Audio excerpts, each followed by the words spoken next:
So, mga seswang, nagkukwentuhan lang kami ni Mo dahil pares kaming hindi pa makatulog.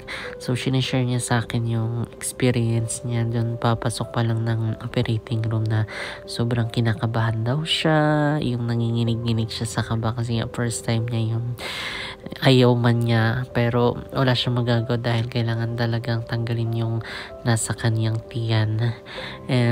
Talagang laking tulong din talaga ng mga nurse na nakapalibot sa kanya dahil ina-encourage siya, yung tipong sasabihin na magiging successful lang yung operation, saglit lang daw yan, kayang-kaya daw yan ni Mo. So, dun pa lang sa words of encouragement ng mga nurse is talagang makakatulong na yun sa isang pasyente. So, talagang thankful kami sa lahat ng nurse, sa lahat ng doctors, ng GentryMed dahil sobrang maalaga nila.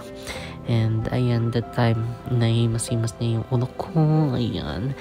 So ako din kasi nga yung paano mo hindi pa niya magalaw. So kaya nila ano niya, pinapractice niya yung kamay niya. Ayan. Diba? So thank you so much talaga sa lahat ng nag-alaga din sa amin doon sa hospital. Maraming salamat po.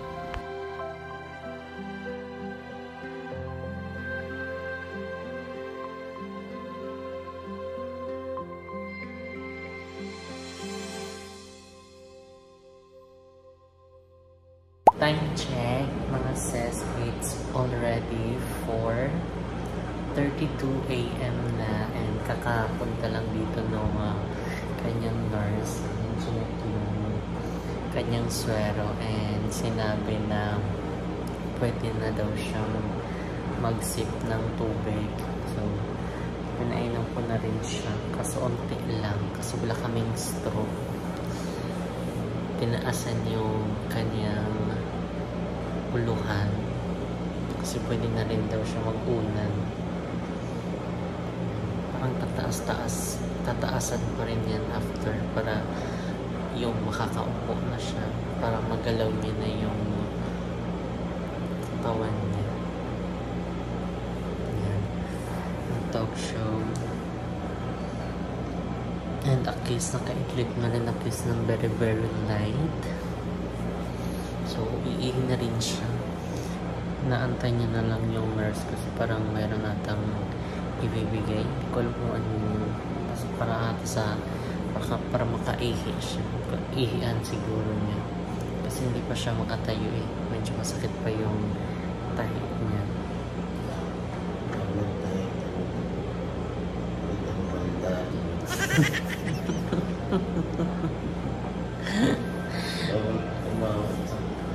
Bawal man. Bawal tumawag, murag doon tayo. Gali. Siyempre may ano pa yan. Sariwa pa. Para daw siyang paldato.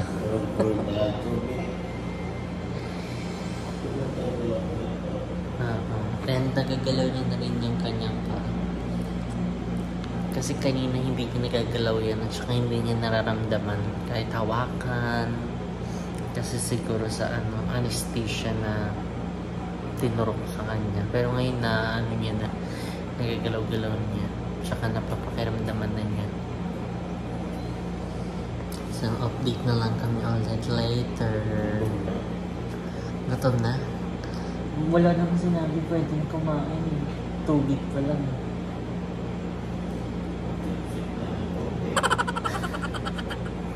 Dumating na yung pagkain niya. So, ito yung binigay sa kanya. So, bawal pa daw siya ng mga solid food. Bawal pa siya ng kanin. Ang pagkain na binigay sa kanya dito is itong crackers daw. Crackers muna siya. Tapos, merong sabaw. Ayan.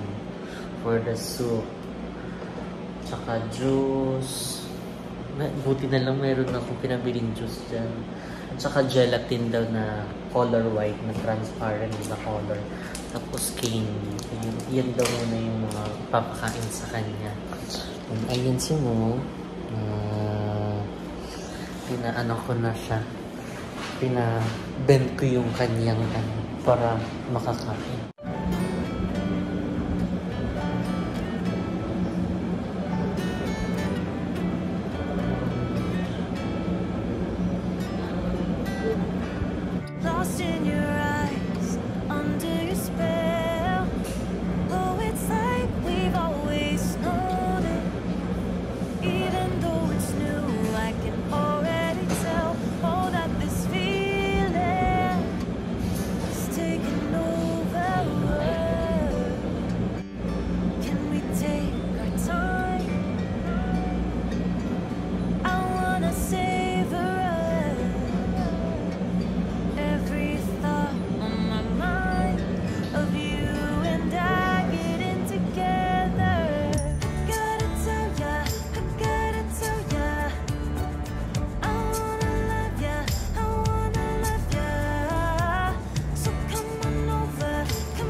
Tapos lang kumain si Moon. So, ayun siya. For the phone mo na siya. Nag-check na siya ng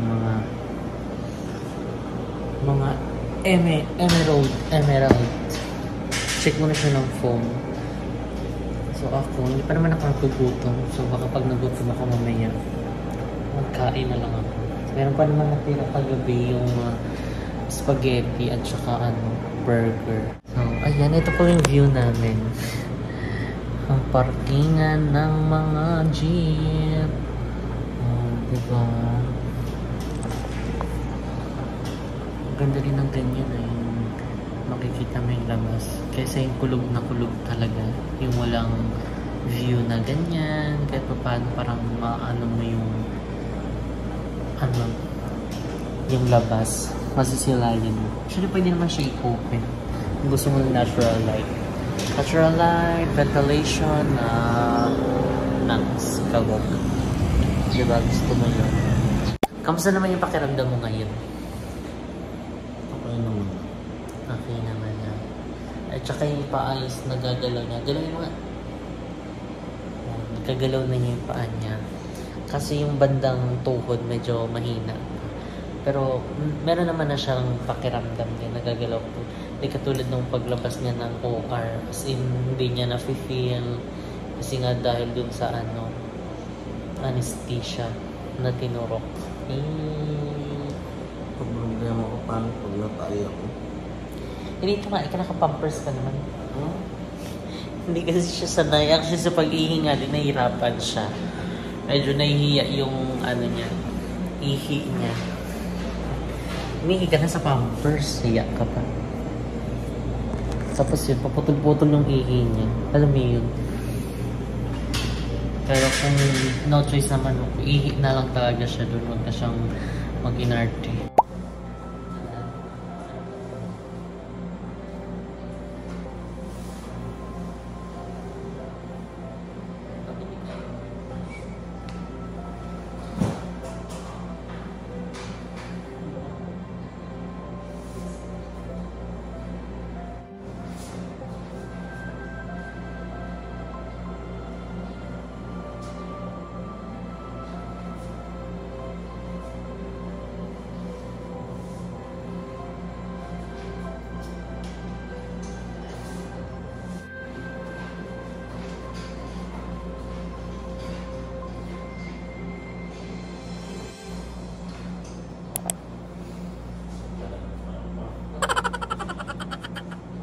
Dahil na miss niya na daw yung labas, gusto niya nang umuwi. So ayan, nakasilap siya sa bintana. Actually, lagi-lagi kaming nagpa-practice siya maglakad-lakad. Ayan. 'Di ba? Kasi yan yung way na papunta sa JK Dasma branch. So tingin-tingin siya diyan. Sabi niya, masarap pa dito sa labas. Parang dito na lang daw siya sa labas. Sabi ko, sa na din naman yan. Katatapos mo lang din naman operahan. So ilang araw na lang din naman na para makalabas na tayo. Ayaw niya kasi talaga ng higa-higa kasi nga mas lalo siyang nanghihina. Although in-advise naman ng doktor na perfect din yung ganyan na nagkikilos-kilos siya, naglalakad-lakad para mas mabalik daw sa dating form yung laman loob niya kasi siyempre yun dinukot yun nakukuha ng doon, golden treasure, which is yung appendicitis niya. Charis.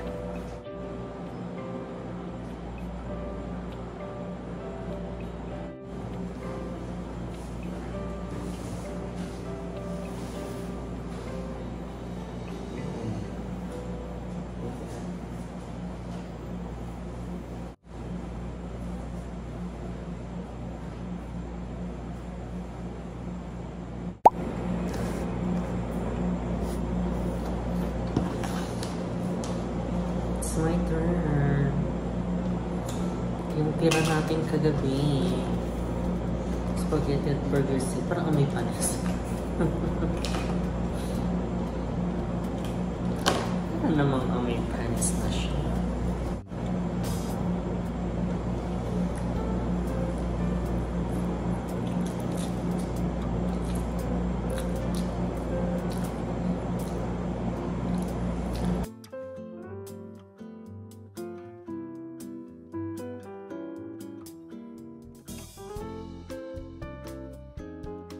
lunchtime na and si Mo katatapos lang umihi.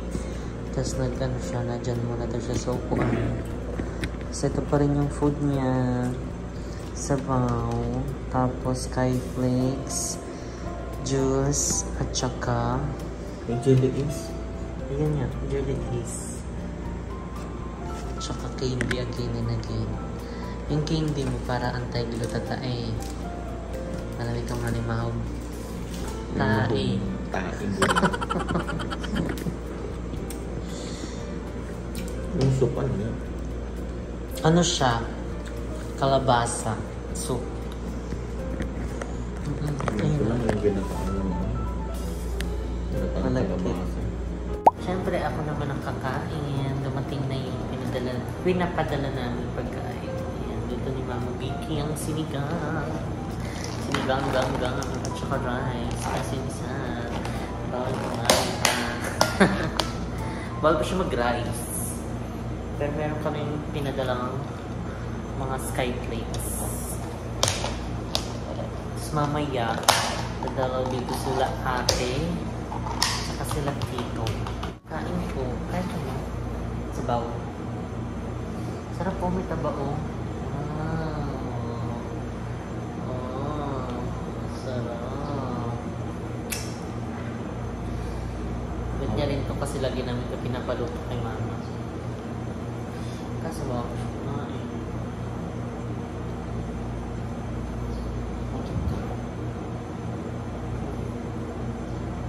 Iyan pala mo. Ayun siguro. Wala.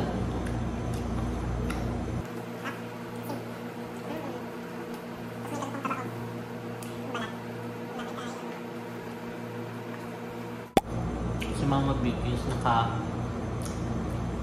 pag ano na rin ng kanyang passport.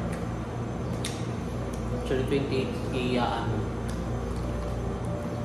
i-pick up yun. Pick up na lang yun na namin sa delivery kasi malapit lang naman yung sa store.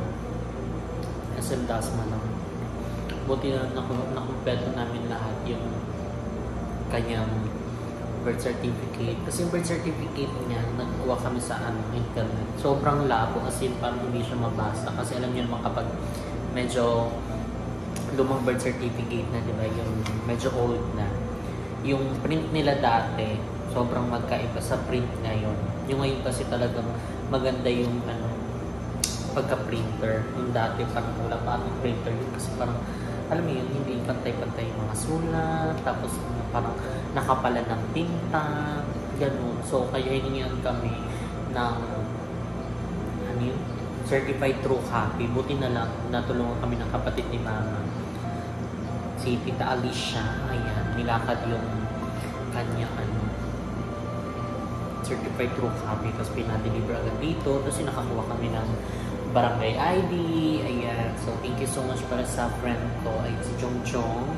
And syempre sa kuya ko din, at saka sa kanyang asawa. Tinulungan ko kasi sa barangay na katrabaho yung kuya ko. Kaya na mapilis yung pagkuha ng namin. Este ni Mama ng mga IDs niya. Actually, isa lang yung ID niya, team. Tapos medyo mali pa yun. Kasi nga kung ano daw yung nakasulat or nakalagay dun sa certified true copy, yun daw dapat yung sa niya, ID niya. So, ayun, yung PIN niya medyo na yun, parang mali na yun. Kasi yung nakalagay doon, Vicky, di ba? O Rebecca din. Rebecca Amper Absalon. So, ang dapat kasi Rebecca Basona Amper. So, ayun.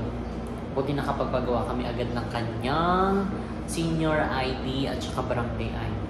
And ayun, siya ng passport, and sa 28 siya makukuha. And makakasama siya sa aming gala. Pagaling ka naman. Lord. Pagaling naman po sa mga.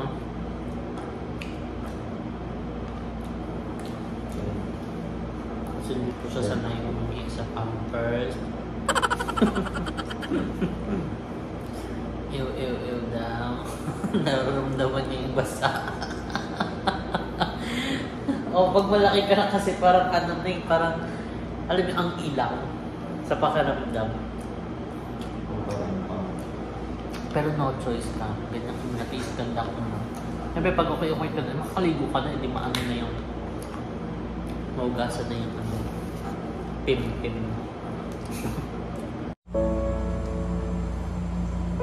Ipong tayo, babe. Ipong na tayo, hindi yan.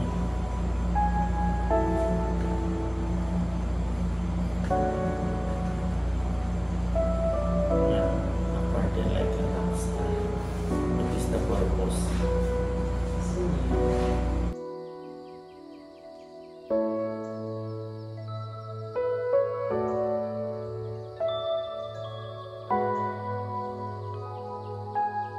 Dinner na. Actually, napakain ko na si Mo. Ang pagkain niya kanina is yung lugaw. Ayan, pwede na siya maglugaw. Tapos meron siyang ulam, which is yung, hindi ko alam kung anong luto to eh. Para siyang adobo, no? Adobong talong. Tapos merong yung fish fillet na parang meron siyang gravy. Yun yung pinakain ko kay Mo. Tapos yung ano naman, talong, medyo may tira pa. Yan, kasi busog na daw siya. And then dito, habang pinapakain ko, dumating sila ate at saka si tito. Hindi ko na na-video kasi busy na din kami sa kakachika. Ayan, syempre, chikahan. Ayan, bakit nagkaganyan? Kamusta na yung lagay? And ayun nga, sakto kakauwi na lang din nila ngayon. Tapos ayun na si Ma. Ay, kabog. Kumain ka na. Mamaya, wait lang, may gagawin pa. By the way, ayan, thank you so much pala sa lahat ng mga nag-pray, nag-message sa amin about sa nangyari nga kay Mo. And maraming salamat sa lahat ng mga nag-pray, ayan, para sa fast recovery ni Mo. Ayan, thank you so much sa inyo and sa lahat ng mga concern.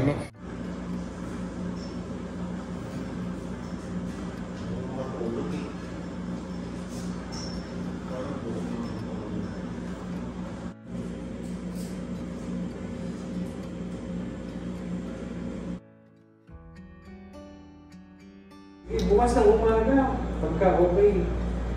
pagkakain mo ng breakfast, tapos hindi sumakit siya. So, hindi.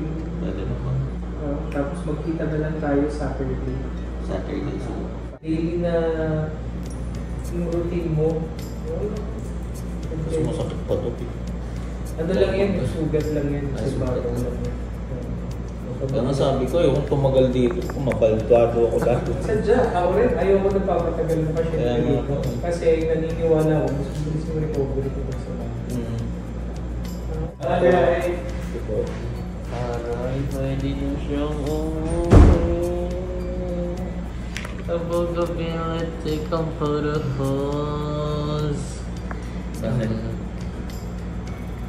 Pwede ka na daw So ayan magdamit. guys, pwede na tayong magdamit ng maayos.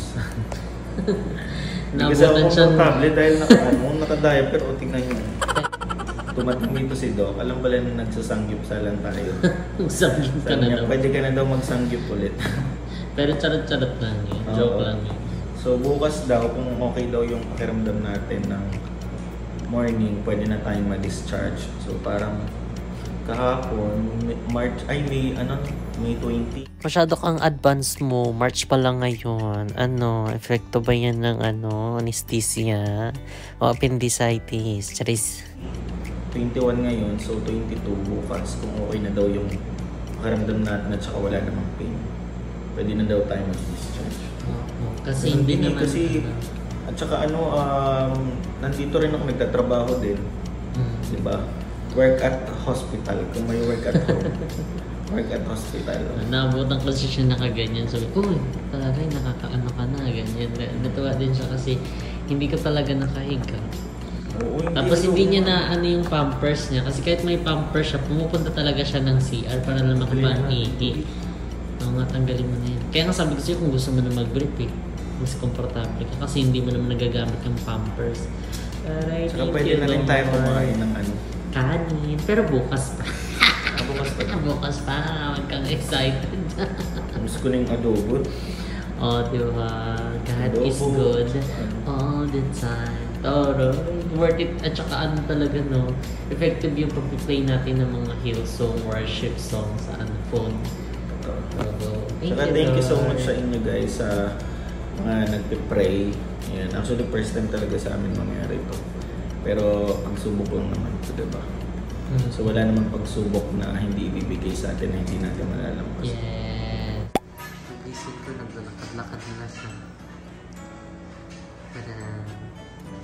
At nakakain na rin siya mag-isa. Ano oras ka nag-isip? Ha? Gusto ko lang maligo. Maligo ka na. Cherry. Ayan, pwede na daw tayong umuwi. Ako natatabi. Kasi nantay pa natin si ate. Taray! Tanggal na ang kanyang dextro. Hindi pala siya mainit. Hot Sabi ko compress. kaya naman. Habang tumatagal pala umiinit. So, wala na Diba? siyang dextro. Ganun na. Kagalaw na. Ito yung kanyang dextrose. Tcharing! Wala na. So, welcome back! And ayan, fresh na tayo for today's video. Pero di tayo sure. And ayan, totoo na mga sis. Ayan, madi-discharge na si Mo. Ayan, thank you Lord. Ayan, maraming salamat dahil hindi po kami pinabayaan. And si Mo din po, successful din yung kanyang operation. And hindi na kami magtatagal dito sa hospital dahil nakalabas na po kami agad. Ayan, thank you. And ayan, habang nag-aantay kami kay ate kasi sinisettle na lang din niya yung payment namin dito. And dapat niya rin kasing ano doon na ay. Mag-bis ka na, tara na.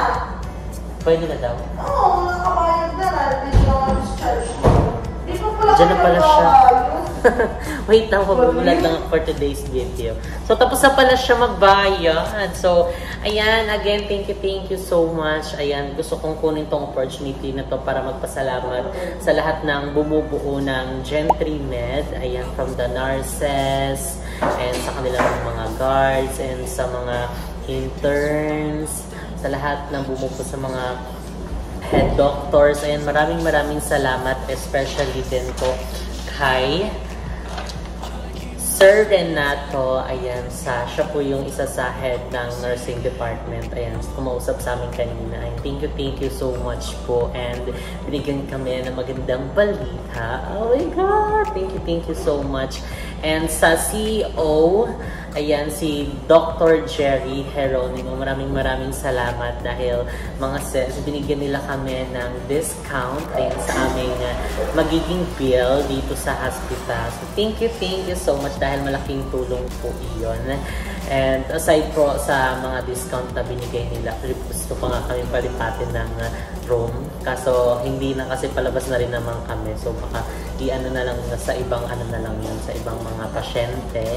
And ayun, sobrang nakakatuwa lang dahil diba, ang ganda ng balita na ayun, pagaling na si Mo, makakalabas na siya, and binigyan kami ng discount. More than the discount, mga seswang, ayan, sobra talaga kami nagpapasalamat. And syempre, from doon sa emergency, doon pa lang sa unang-una sa emergency room, sa operating room, sobrang maalaga na nila, and hanggang sa dito sa room na pinaglipatan namin is andun pa rin yung care nila. Sobrang maalaga sila dito, lalong-lalo na sa mga needs namin. Kung ano yung mga needs namin, sinasabi lang namin sa kanila, tapos ginagawa na nila ng paraan yun, and ibibigay nila sa amin. So, thank you so much po. Ayan, dahil hindi lang doon mga sis, dahil partner rin kami ng kanilang Heroes Movement. Ayun, so magiging part na kami doon, and abangan yung mga sis lang, magkakaroon din tayo ng iba't ibang mga contents. Ayan, sobrang excited. So,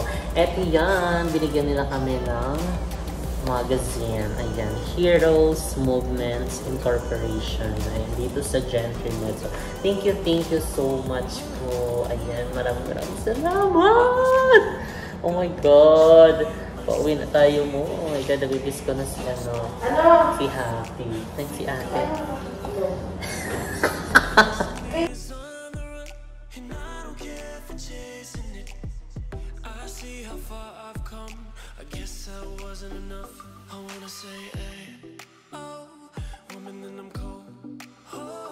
Nalanghap ko na yung sariwang hangin. Or medyo sumigla dito, no? Pagkalabas ko, pagkakita ko pa lang nung sinag ng araw, I'm back. Ibang level yung Pero kailangan pa natin magpahinga kasi medyo kumikirot. Pero normal lang naman daw yun. Yung mga pain relievers naman na din. Kailangan magpalakas. Kailangan natin magpalakas dahil may lipad pa tayo. Diyos ko po.